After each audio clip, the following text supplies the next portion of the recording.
Bon matin, bienvenue à la matinale. On est ensemble avec Stéphane Kéry.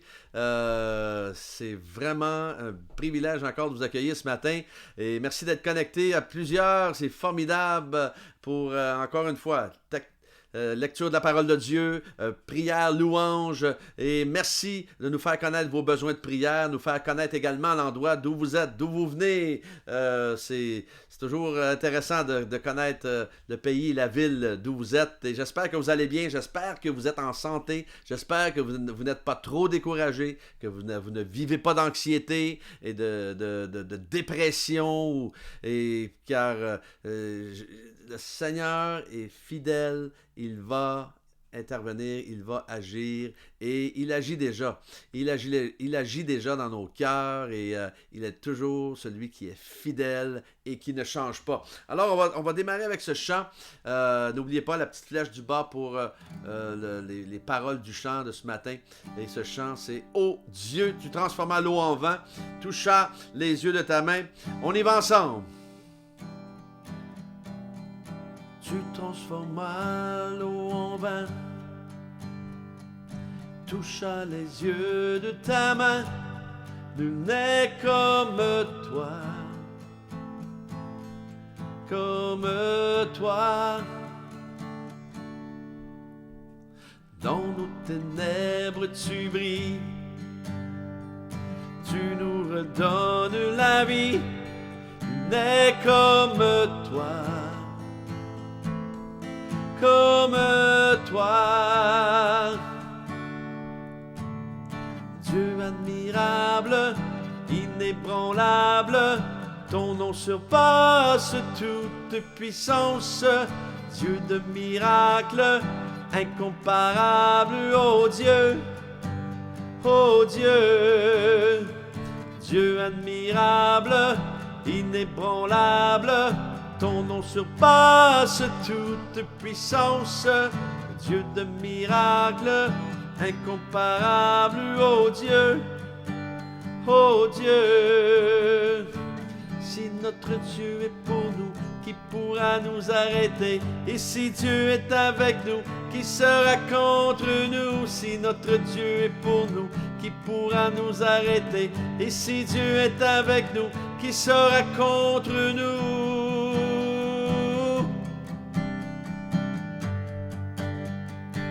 Qui sera contre nous?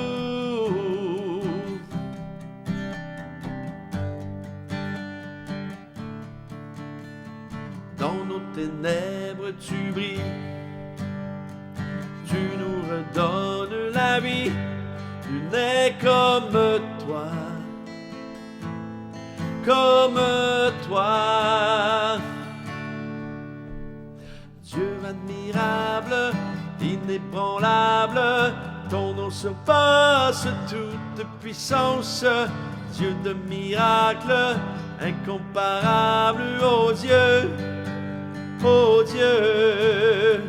Dieu admirable, inébranlable, ton nom surpasse toute puissance, Dieu de miracles, incomparable, ô Dieu, si notre Dieu est pour nous, qui pourra nous arrêter? Et si Dieu est avec nous, qui sera contre nous? Si notre Dieu est pour nous, qui pourra nous arrêter?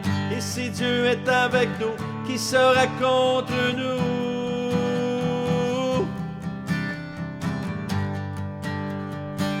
Qui sera contre nous?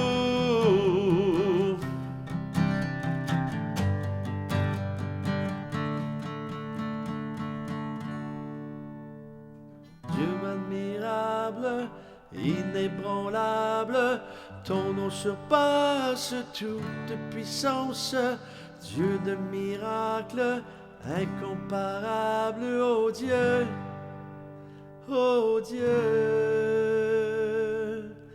oh oui, il est ce Dieu de miracles incomparables. Ce matin, le texte que j'ai pour vous, préparons-nous pour un nouveau départ, un nouveau commencement. Ésaïe 43, versets 16 à 21, ne pensez plus aux premiers événements, ne cherchez plus à comprendre ce qui est ancien. Je vais faire une chose nouvelle qui est déjà en germe. Ne la remarquerez-vous pas? Je vais tracer un chemin en plein désert et mettre des fleuves dans des endroits arides. Et ça dit, les animaux sauvages, les chacals, les autruches me rendront gloire parce que j'aurai donné de l'eau dans le désert, des fleuves dans les endroits arides pour faire boire mon peuple, celui que j'ai choisi, le peuple que je me suis formé, proclamera mes louanges. Et je trouve que c'est tellement un texte qui nous parle en ce moment. Ce qu'il faut comprendre lorsqu'on lit justement le texte ici, c'est que le contexte aussi, c'est que le peuple, ce même peuple avait été délivré de l'esclavage d'Égypte. Le peuple avait marché au travers de la mer Rouge alors que l'ennemi avait été complètement anéanti derrière.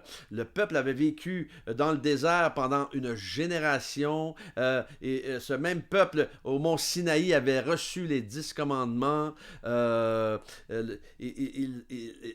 peuple avait atteint la terre promise, avait été jeté dehors de son territoire et dernièrement ce même peuple avait un historique, si vous voulez, c'était comme des sans-abri.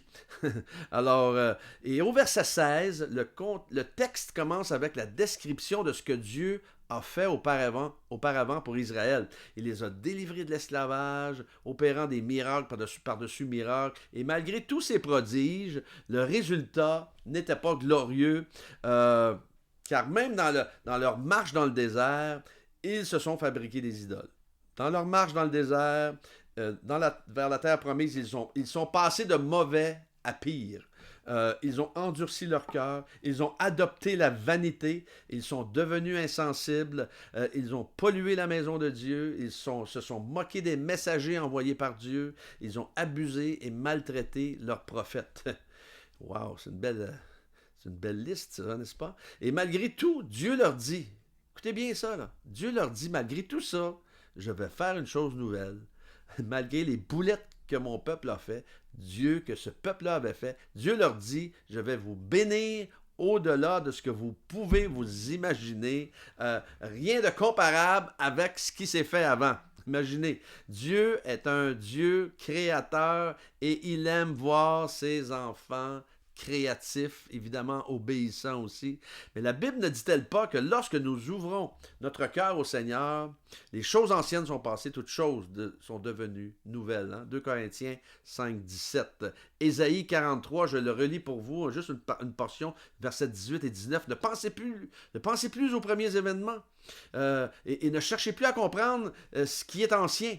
Je vais faire, quoi? Une chose nouvelle qui est déjà en germe. Imaginez. Et je crois sincèrement que cette portion des Écritures, encore une fois, n'est pas une coïncidence pour nous, mais plutôt un message de Dieu qui nous appelle à la créativité, nous appelle à des choses nouvelles et nous invite à prendre part à celle-ci.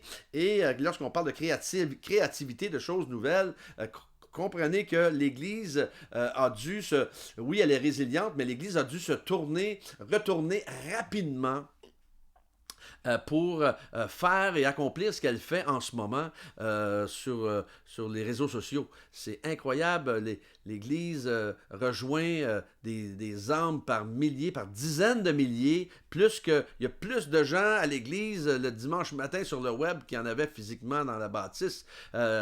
Bon, évidemment, on va faire l'Église de façon différente, mais c'est incroyable ce que Dieu fait en ce moment.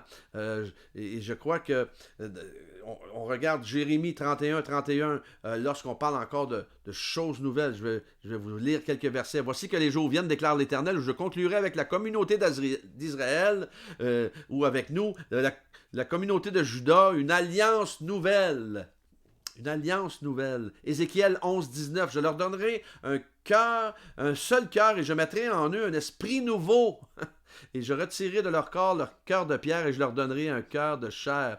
Et Apocalypse 21, 5. Celui qui est assis sur le trône, voici que je fais toutes choses nouvelles. Encore, il ajouta, écrit cela, car ces paroles sont dignes de confiance et vraies. Comprenons que le message de la parole de Dieu, ce n'est pas de retourner dans un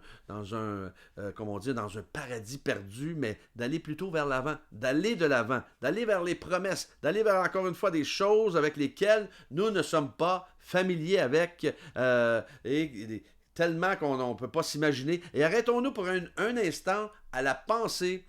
Juste lorsqu'on parle de choses nouvelles, je vais vous en nommer quelques-unes qui sont de la parole de Dieu, qui sont de la Bible. Arrêtez-vous à la pensée que Noé a construit un bateau alors qu'il n'avait jamais tombé de pluie sur la surface de la terre. Imaginez cela. Faire le tour 7 fois des murs de Jéricho, sonner et souffler dans des trompettes ou des chauffards afin que les murs tombent. C'est assez nouveau, n'est-ce pas aussi?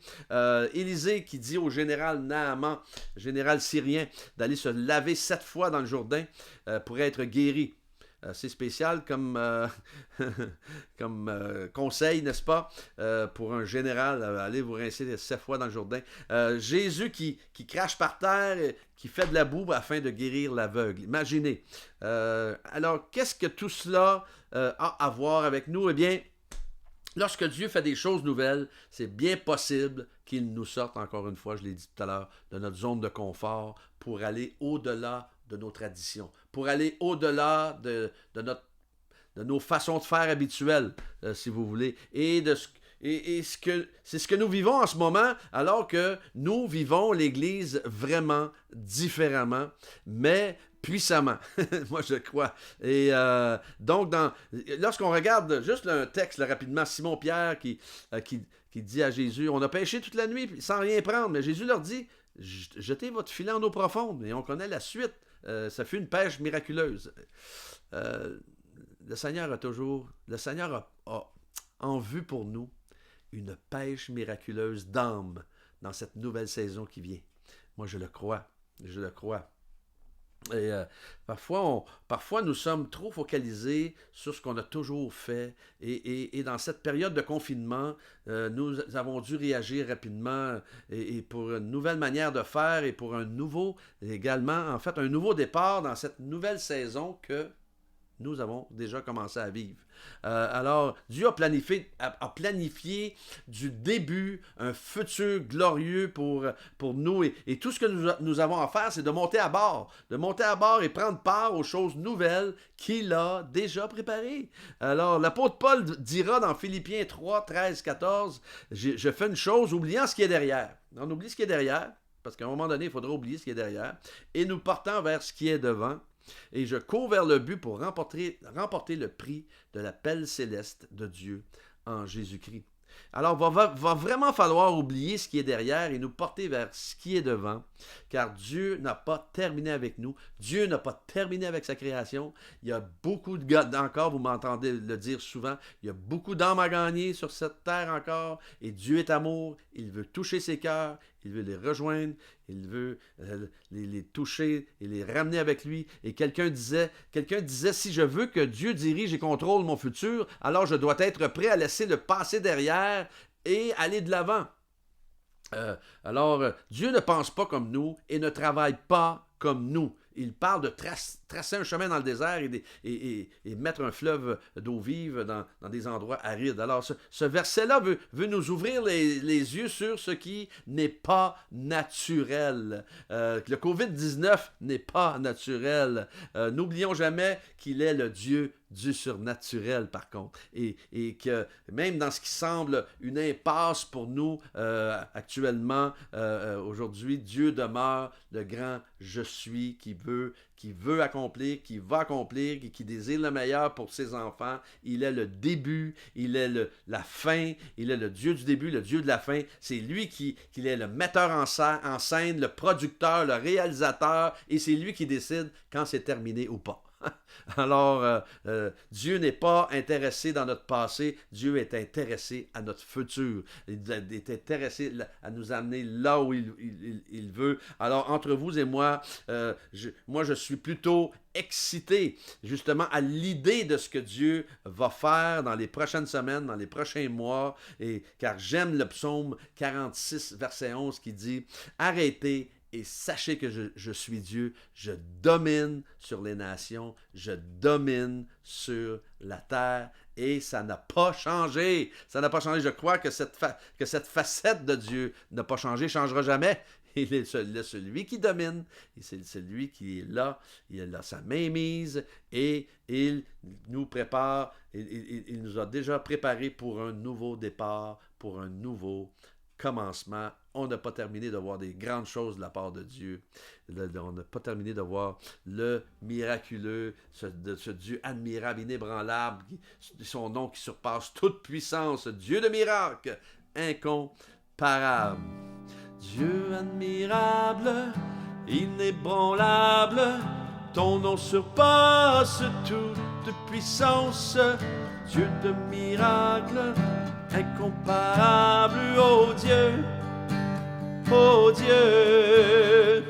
Dieu admirable, inébranlable, ton nom surpasse toute puissance.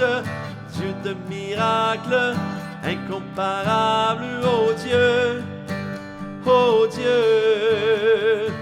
Si notre Dieu est pour nous, qui pourra nous arrêter? Et si Dieu est avec nous, qui sera contre nous? Si notre Dieu est pour nous, qui pourra nous arrêter? Et si Dieu est avec nous, qui sera contre nous?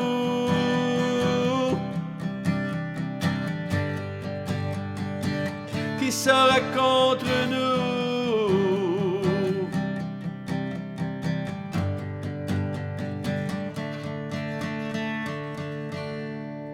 Alléluia. Oui, Seigneur, tu es le Dieu admirable. Tu es le Dieu inébranlable. Seigneur, tu ne changes pas. Et Seigneur, tu veux nous amener dans cette nouvelle dimension. Tu veux nous amener dans cette nouvelle saison avec toi. Merci, Seigneur, pour la créativité que tu donnes.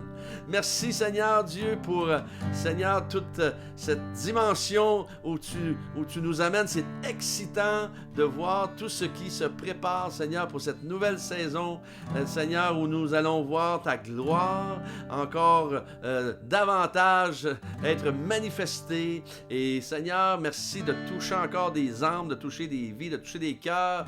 Utilise-nous puissamment. On va être disponible, on va être malléable, Seigneur, dans tes mains, dans les mains du potier. Alors, Seigneur, merci. Merci, Seigneur Dieu, parce que tu es en contrôle, tu es là et vraiment, Seigneur, tu veux faire quelque chose de nouveau. Et Seigneur, nous sommes disponibles, nous nous rendons disponibles, Seigneur, et nous sommes des privilégiés de l'être. C'est vraiment formidable, c'est extraordinaire de pouvoir, Seigneur, être témoin de ce que tu vas faire. Merci pour nos frères, mes frères et sœurs qui sont confinés, qui sont à la maison maintenant. Encourage-les, bénis-les, comble-les maintenant. Au nom de Jésus, guéris ceux qui sont malades, Seigneur. Enlève toute anxiété. Seigneur, Ésaïe 54:14, ça dit « Bannis l'inquiétude, car tu n'as rien à craindre. » Alors, s'il y en a qui vivent l'inquiétude, Seigneur, que cette inquiétude soit bannie maintenant complètement. Et merci encore une fois pour ce jour que tu as créé et pour tes bénédictions au nom de Jésus. Amen. Amen. Amen. Merci. Merci d'avoir été là. Et j'en suis une preuve. Moi-même, je fuyais les caméras avant et Dieu m'amène dans cette dimension nouvelle. C'est déjà une nouvelle dimension pour moi de mon ministère. Et c'est excitant. C'est fantastique d'être avec vous chaque matin. Alors, on se voit demain matin. Bonne journée. Et on se voit demain matin pour un autre bon moment ensemble. Que Dieu vous bénisse. Bye.